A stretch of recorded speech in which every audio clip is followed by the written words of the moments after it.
नमस्कार, संघर्ष वृत्तवाहिनीमध्ये आपलं स्वागत। घेऊया ठाणे आणि आसपासच्या परिसरामधील घडणाऱ्या महत्त्वाच्या घडामोडींचा आढावा।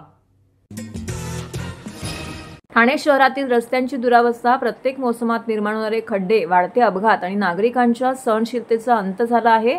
ठाणेकरांच्या रोजच्या जीवनात खड्ड्यांमुळे निर्माण होणाऱ्या अडचणींकडे प्रशासन दुर्लक्ष करत आहे।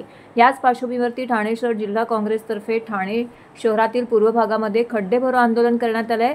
मोकरू नाकवा हायस्कूल परिसरामध्ये हे आंदोलन करण्यात आलं, जिथे काँग्रेसचे पदाधिकारी, प्रभाग आणि वॉर्ड अध्यक्ष तसेच मोठ्या संख्येने कार्यकर्ते सहभागी झाले होते। आंदोलकांनी रस्त्यांवरील खड्डे स्वतः भरून प्रशासनाच्या निष्क्रियतेचा निषेध नोंदवला आहे। या आंदोलनाच्या माध्यमातून ठाणे महानगरपालिका व सार्वजनिक बांधकाम विभागाच्या अपयशावरती काँग्रेसने रोष व्यक्त केला आहे। या आंदोलनाचं नेतृत्व काँग्रेसचे ब्लॉक अध्यक्ष निलेश आयरे यांनी केले। त्यांनी स्पष्ट शब्दात सांगितलं की ठाण्याच्या रस्त्यावर प्रवास करणं म्हणजे मृत्यूला आमंत्रण देणं आहे। हे केवळ नागरी सोयीचं अपयश नाही, तर जनतेच्या सुरक्षेचा घात आहे। लाखो कोट्यावधींचा निधी असूनही रस्त्यांची ही अवस्था म्हणजे कारभारात पारदर्शकतेचा अभाव आणि ठेकेदारी यंत्रणेचा भ्रष्ट चेहरा आहे। आता खड्डे भरून प्रशासनाला जाग करणं गरजेचं झालं आहे। काँग्रेस या आंदोलनातून ठाणेकरांचा आवाज बुलंद करत आहे। लवकरात लवकर शहरातील रस्ते दुरुस्त करण्यात आले नाही तर पुढील टप्प्यामध्ये अधिक तीव्र स्वरूपात आंदोलन केलं जाईल आणि याला जबाबदार ठाणे महानगरपालिका प्रशासन असेल, असा थेट इशारा देखील यावेळी दिलेला आहे। या आंदोलनाच्या वेळी बालचंद्र महाडिक, निशिकांत कोळी, तानाजी सूर्यवंशी, शिरीष गरत, महेंद्र म्हात्रे, उमेश कांबळे, स्वप्नील कोळी, मिथुन कोळी, महेंद्र पाटणकर, शैलेंद्र कोळी, महेश शिंदे, योगेश मयेकर, बाळा खरात, रवींद्र डोळस इत्यादी काँग्रेसचे पदाधिकारी येथे उपस्थित होते। विभागामध्ये असे भरपूर प्रॉब्लेम्स आहेत, त्यापैकी हा एक प्रॉब्लेम आम्ही ठाणे शहर जिल्हा अध्यक्ष विक्रांत चव्हाण यांच्या अध्यक्षतेखाली खड्डे बुजवायचं जे आंदोलन सुरू केलं आहे ते आजपासून सुरू झालं आणि उद्यापर्यंत पूर्ण 12 ब्लॉकमध्ये आम्ही ते घेणार आहोत। तर त्याची सुरुवात आम्ही कोपरीमधून केलेली आहे। तर आपण बघाल की जे पावसाळ्यापूर्वी कामं झालेले हवी होती, प्रशासनाने काही केले नाही आहे। इव्हन तुम्ही बघाल झाडं कटिंग आहे ते नाही झालंय, खड्डे भरणं झालंय ते नाही झालंय, नाले सफाई सुद्धा पूर्णतः झालेली नाही आहे। तर आम्ही प्रशासनाचं लक्ष वेधण्यासाठी आणि कोपरीमध्ये खड्डे मुक्त होण्यासाठी आम्ही हे आंदोलन सुरुवात केलेली आहे। तरी याला माझ्या मते आजूबाजूच्या परिसरातल्या लोकांनी सुद्धा समर्थन दिलेलं आहे। जस्ट इथे आपण बघाल की मी स्वतः इथे पडलो होतो, ते वर खाली लेवल होती।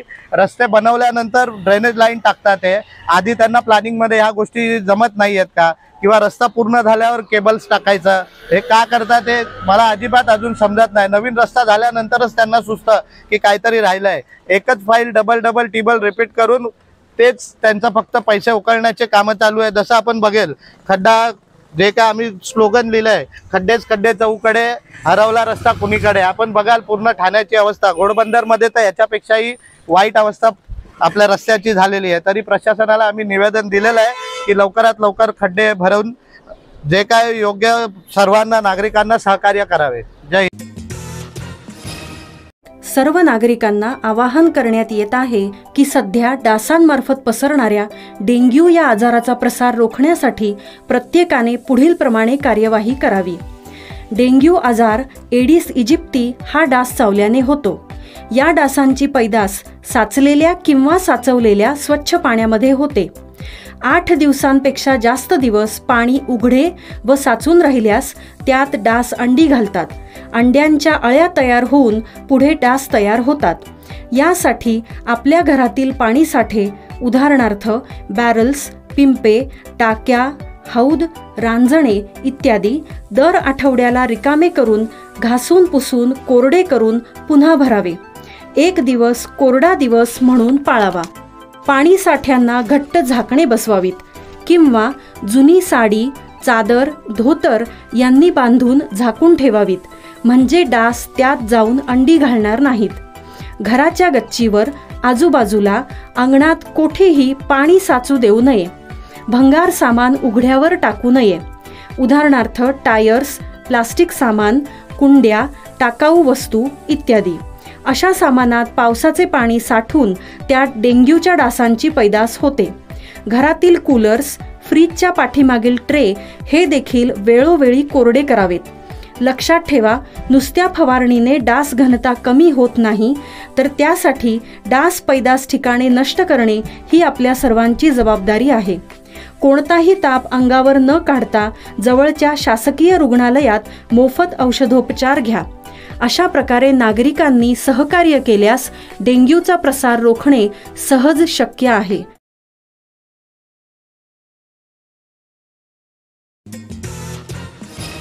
सांस्कृतिक चळवळीचं केंद्र असलेल्या व नाट्य परंपरा लाभलेल्या गडकरी रंगायतन नाट्यगृहाचे नूतनीकरणाचं काम आता अंतिम टप्प्यामध्ये आलं असून या महिन्याच्या शेवटच्या आठवड्यात नाट्यगृहाचा पडदा उघडणार असल्याची माहिती ठाणे महानगरपालिकेच्या वरिष्ठ अधिकाऱ्यांनी दिली आहे. मागील 10 ते 11 महिन्यांपासून ठाणे महानगरपालिकेतर्फे नूतनीकरणाचं काम इथं सुरू असून हे काम आता संपल्यावरती संपूर्ण गडकरी रंगायतांचं स्वरूप बदललं असून त्यानंतर सांस्कृतिक वास्तू एक वेगळ्या स्वरूपामध्ये नाट्यसंस्था, कलाकार आणि रसिकांसमोर येणार आहे. मात्र नूतनीकरणाच्या कामानंतर नाट्यगृहाची आसन क्षमता कमी होणार आहे. यापूर्वी 1050 आसन क्षमता असलेल्या नाट्यगृहामध्ये आता 850च आसन व्यवस्था असणार आहे. ठाण्यात गडकरी रंगायतन या नाट्यगृहाची निर्मिती पहिल्यांदाच करण्यात आली होती. त्याचबरोबर आता त्याचं नूतनीकरण देखील करण्यात आलेलं आहे. डॉक्टर काशीनाथ घाणेकर नाट्यगृहात हे देखील काही दुरुस्तीकरिता काही काळासाठी बंद ठेवण्यात येणार आहे. त्याच पार्श्वभूमीवरती आता गडकरी रंगायतन हे लवकरात लवकर सुरू झाल्यास नाट्य रसिकांचा हिरमोड होणार नाही. प्रेक्षकगृहामध्ये प्रकाश व्यवस्था, ध्वनी व्यवस्था यंत्रणेसाठी व्यासपीठावर पुरेशी व्यवस्था करावी. तसंच व्यासपीठाची उंची मर्यादित ठेवावी जेणेकरून पहिल्या रांगेतील प्रेक्षकांना त्याचा त्रास होणार नाही. तसेच प्रोजेक्टरची व्यवस्था करण्याबाबतही त्यांनी सूचित केलं होतं. नाट्यगृहाचे नूतनीकरण करताना खास करून बाल्कनीचा विचार करण्यात आला होता. बाल्कनीमधील रसिकांना व्यवस्थित नाटक बघता येत नव्हतं. तसेच ज्येष्ठांना या ठिकाणी होणारा त्रास लक्षात घेता या ठिकाणी उद्वाहिका देखील बसवण्यात आलेली आहे. त्याचबरोबर उपहारगृहाचं देखील नूतनीकरण करण्यात आलेलं आहे. हे सगळं काम आता अंतिम टप्प्यामध्ये येऊन पोचलं असून लवकरच आता त्याचा लोकार्पण सोहळा जो आहे तो या महिन्याच्या शेवटच्या आठवडी होणार आहे. प्रेक्षकागृहाबाहेर भिंतीवरील ठाण्यातील रंगकर्मींची माहिती छायाचित्र लावावीत. मुख्य प्रेक्षकागृहाच्या प्रवेशद्वाराशेजारील भिंतीवर ठाणे शहरातील नाट्यकर्मींची प्रेक्षकागृहाबाहेर भिंतीवर ठाण्यातील रंगकर्मींची माहिती छायाचित्र लावण्यात येणार आहेत. मुख्य प्रेक्षकागृहाच्या प्रवेशद्वाराशेजारीलच भिंतीवरती ठाणे शहरातील नामवंत नाट्यकर्मींची छायाचित्र आणि माहिती प्रसिद्ध करण्यात येणार आहे. यामध्ये रंगकर्मी श्याम फडके, शशी जोशी, चंदू पारखी, जयंत सारवकर यांच्यासह अनेक ज्येष्ठ रंगकर्मींचा याच्यामध्ये समावेश करण्यात येण्याची मागणी करण्यात आली होती. सेवा धर्म पुण्य दान तर रक्तदान हे महापुण्यदान या उक्तीने 5 जुलै 2025 रोजी ठाणे रेल्वे स्टेशन परिसरामध्ये डॉक्टर राजेश मडवी फाउंडेशन, कैलासवासी वामनराव ओक रक्तपेढी ठाणे तसेच कैलासवासी वामनराव डावखरे रिक्षा टॅक्सी संघटनेच्या सहकार्याने भव्य असं रक्तदान शिबिर संपन्न झालं. सदर शिबिरामध्ये अंदाजे शेकडो सदस्यांनी रक्तदानाचे महान असे कार्य केले.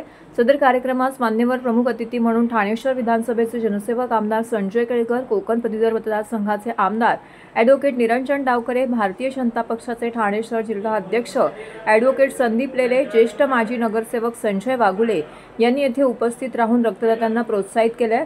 त्याचबरोबर मंडळ अध्यक्ष रोहित गोसावी, वसंत डावखरे, रिक्षा टॅक्सी युनियनचे अध्यक्ष राजू सावंत, डॉक्टर विवेक पोंडे, राजेश जाधव, कविता वालावलकर, निशिकांत महाकाळ इत्यादी मान्यवर येथे उपस्थित होते. विशेष म्हणजे ड्युटीवर असलेले PSI प्रवीण जाधव, हवालदार प्रमोद जाधव यांनीही रक्तदानाचे पुण्य काम पार पडले. संस्थेच्या वतीने डॉक्टर राजेश मडवी व माजी नगरसेविका प्रतिभा मडवी यांनी सर्वांचे आभार देखील मानले.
वर्षी राजेश मडवी फाउंडेशनतर्फे आणि वामनराव ओक रक्तपेढी यांच्या संयुक्त विद्यमाने या ठाणे स्टेशनवर रिक्षा युनियनच्या सहकार्याने रक्तदान शिबिर आयोजित करण्यात येतं।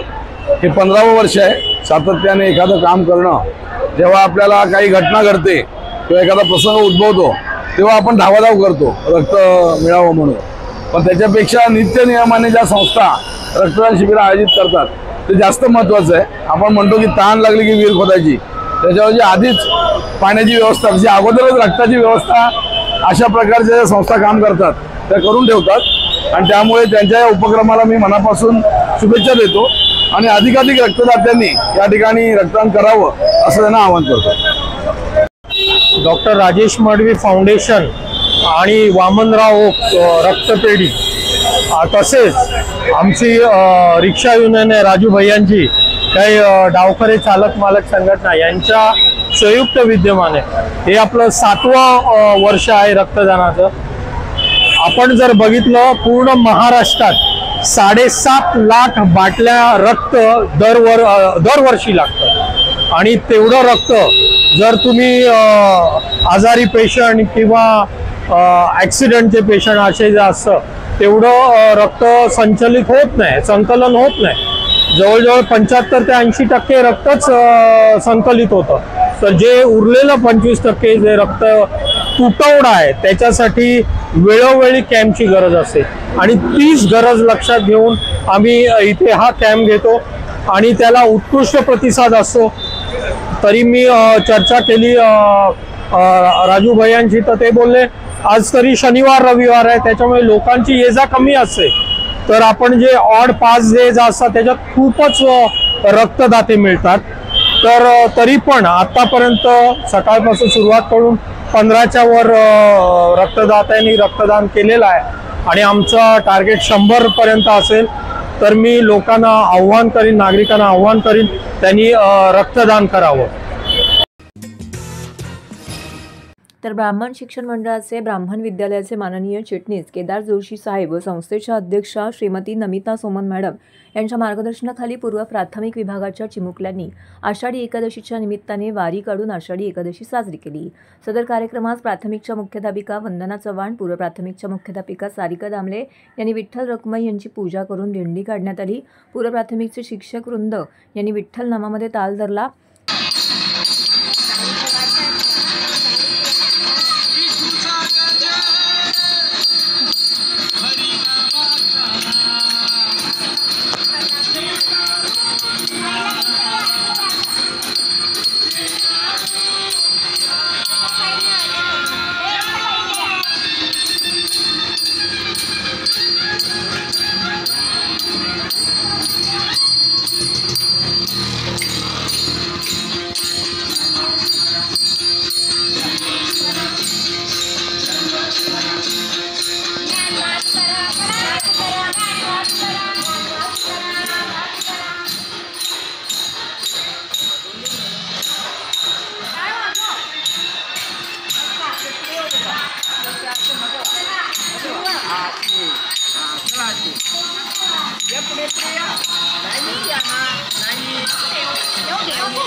तर आषाढी एकादशीच्या निमित्ताने दिव्यांग कला केंद्रामध्ये विशेष मुलांची विशेष दिंडी संपन्न झाली. पंढरीची वारी तसेच दिव्यांग कला केंद्रातील दिव्यांग मुलांमधील विठ्ठल अनुभवण्याकरिता पारंपरिक वेशभूषेमध्ये या ठिकाणी दिव्यांग मुलं, त्याचबरोबर त्यांचे कुटुंबातील सदस्य आणि परिसरातील नागरिक या वारीमध्ये सहभागी झालेले होते. इतर नागरिकांप्रमाणे मुलांनाही वारीचा आनंद घेता यावा, त्याचबरोबर या संस्कृतीचा आनंद घेता यावा या उद्देशाने खरं तर हा उपक्रम येथे राबवण्यात आला. किरण नागती यांच्या मार्गदर्शनाखाली या ठिकाणी ही विशेष मुलांची विशेष दिंडी संपन्न झाली. वर्ष गेली 10 वर्षापासून आपण दिव्यांग कला केंद्र सुरू आहे. वर्षानुवर्ष वातावरण तयार होतं.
हे मोबाईल 1 मिनिट थांब, फक्त 20 सेकंड शॉर्ट होते.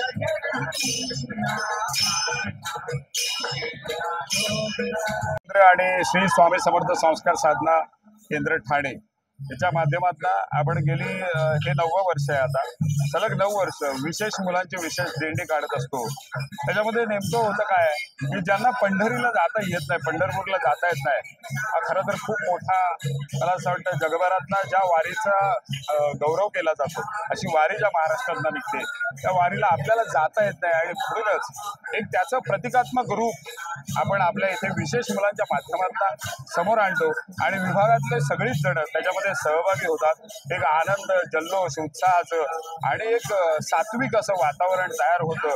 आणि ह्याच दिव्यांग कला केंद्रातला आमचा गौरव राणे जेव्हा विठ्ठलाच्या रूपात येतो आणि आरती गोडबोले रखुमाईच्या रूपात येते तेव्हा हे संपूर्ण वातावरण भारावून जातं आणि अवघी पंढरी दुमदुमली असं म्हणतो तसं ह्या संपूर्ण वास्तूचं रूपांतर पंढरीमध्ये होते. पंढरपूर इथे अवतरतं आणि आमचा विठ्ठल आम्हाला ह्या दिव्यांग कला केंद्राच्या मुलांमध्ये भेटायला लागतो.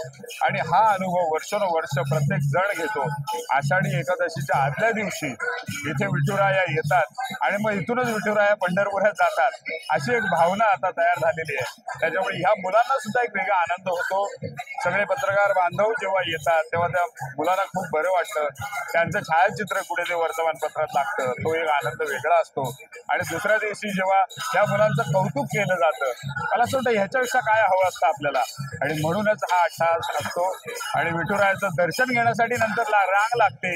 जी मंडळी येतात ती सगळी दर्शन घ्यायला लागतात. म्हणजे मला असं वाटतं माणसातल्या विठुरायाला आपण ओळखलं पाहिजे आणि तो माणसातला विठुराया या मुलांच्या माध्यमातून आपल्याला इथे भेटतो. दिव्यांगमध्ये देव वाचतो आणि ही दिव्यांग देव आणि विठ्ठलाचे रूप धारण करतं तेव्हा कसं आहे, दिव्यांग मुलांमध्ये देव असतो याचा अनुभव मी गेली 10 वर्ष घेतोय. त्याचं कारण हे स्वार्थी नाही आहेत, हे निरागस आहे. आपण असं नेहमी म्हणतो की यांचे IQ लेवल कमी आहे. मला असं वाटतं यांचेच IQ लेवल परफेक्ट आहे. आजच्या समाजात आपण जे स्वार्थी झालोय, जे परमार्थ काय असतो तो यांच्याकडनं शिकायला मिळतो. आणि निरागसता काय असते, जिथे निरागसता असते तिथे देव असतो. जिथे निस्वार्थ वृत्ती असते तिथे देव असतो. जिथे समाजाकडे चांगल्या दृष्टीने बघण्याचा दृष्टिकोन असतो तिथे देव असतो. आणि म्हणून आमचा पंढरी राया हा या प्रत्येक माऊलीच्या रूपात आम्हाला भेटत असेल. आषाढी एकादशीच्या पावन निमित्ताने शारदा एज्युकेशन सोसायटीच्या आनंद विश्व गुरुकुल आणि महाविद्यालयाच्या वतीने वारकरी परंपरेचे 16वे वर्ष भक्तिमय वातावरणात साजरे करण्यात आले. आनंद विश्व गुरुकुल रघुनाथनगर येथून या पालखी सोहळ्याचं प्रस्थान करून रायलादेवी तलाव येथे दत्त मंदिर येथून परिक्रमा पूर्ण करण्यात आली. विद्यार्थ्यांसह शिक्षक वृंद यांनी पारंपरिक वेशभूषा परिधान करून हरिनामाचा जयघोष करीत ठिकठिकाणी पालखीचं स्वागत केलं. दिंडी सोहळ्यामध्ये रामकृष्ण हरीच्या गजरामध्ये परिसर भक्तिमय झाला होता. तर सहभागी विद्यार्थ्यांनी विठ्ठल नामामध्ये रंगून भक्ती नृत्य देखील येथे सादर केले.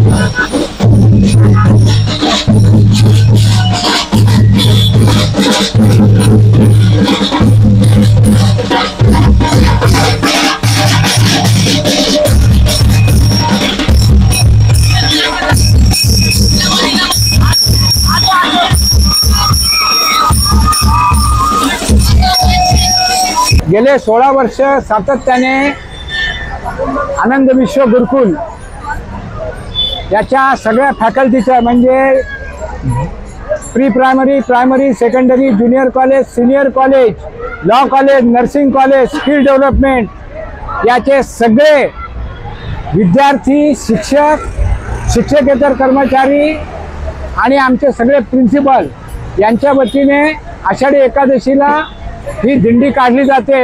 वारीचा एक अनोखा असा अनुभव त्यांना मिळतो मुलांना आणि सगळे आमचा स्टाफ आणि मुलं अतिशय आनंदाने या वारीमध्ये सहभागी होतात. आणि याच्यामध्ये आम्ही मुद्दामून काही पोस्टर्स बनवलेले आहेत की ज्याच्यामध्ये समाजाला काहीतरी शिकवण्यासाठी, समाजाचं कुठेतरी प्रबोधन करण्यासाठी ती पोस्टर्स बनवलेली आहेत. आणि वाटेमध्ये लेझिम आहे, निरनिराळे खेळ आहेत आणि ही मुलं अतिशय आनंदाने या वारीमध्ये सहभागी झालेली आहेत. नमस्कार सगळ्यांना, आषाढी एकादशीच्या शुभेच्छा. गेली 16 वर्ष आनंद विश्व गुरुकुल चे वेगवेगळ्या सेक्शनची दिंडी जाते. आपल्या मुलांना मराठी सण, वारकरी जे संप्रदाय आहे त्याची जाणीव झाली पाहिजे किंवा त्यांच्याबद्दल माहिती मिळावी यासाठी गेले 16 वर्ष झाले ही दिंडी जातो. वेगवेगळ्या सेक्शनचे विद्यार्थी सगळे ह्याच्यात सहभागी होतात. वेगवेगळे पेहराव करतात. वारकरी मंडळी कशी असतात तो पेहराव करून हे विद्यार्थी आपल्या दिंडीमध्ये सहभागी होतात. आणि आपण पंढरपूरला नाही तर इथे वारकऱ्यांचं जीवन जगण्याचा प्रयत्न करतो. या रॅलीतून संदेश म्हणजे आम्ही वेगवेगळे जे समाज उपयोगी आहे म्हणजे हुंडाबळी म्हणा किंवा स्त्री भ्रूण हत्या म्हणा असे वेगवेगळे जे समाजाला मेसेज जातील असे फलक घेऊन विद्यार्थी जातात आणि घोषणा करतायत. हरिनामाचा, विठू माऊलीचा जागर करतायत आणि जप करत आम्ही चाललेलो आहोत. तर हे होतं संघर्ष वृत्तवाहिनीचं आजचं बातमीपत्र. उद्या पुन्हा भेटू याच वेळी याच ठिकाणी ताज्या घडामोडींसह. तोपर्यंत नमस्कार.